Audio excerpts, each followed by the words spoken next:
अजितदादांना नरेश अरोराचं कोटींचं कंत्राट नको होतं, त्यावरून बैठकीत वाद झाला। कंत्राट चालू ठेवण्याचा तटकरेंचा आग्रह असल्याचा अंदाज। रोहित पवारांचा गंभीर आरोप। तर अरोरानं गेल्या काही दिवसात 2 विमानं खरेदी केल्याचाही दावा।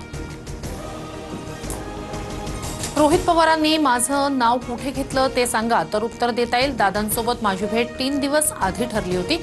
माध्यमांच्या प्रश्नावर सुनील तटकरेंचं स्पष्टीकरण। अजित पवार बारामतीला कार न जाणार होते, मात्र ऐनवेळी मंत्रालयातील फाईल क्लिअर करण्यासाठी प्रफुल्ल पटेल की कुणाचा फोन आला, त्यानंतर प्रवासाचा निर्णय बदलला। रोहित पवारांनंतर प्रमोद हिंदुराव यांच्या दाव्यानं खळबळ। श्रद्धांजली सभेत माझ्या वक्तव्याचा विपर्यास करण्यात आला। आमचा पक्ष एकसंघ।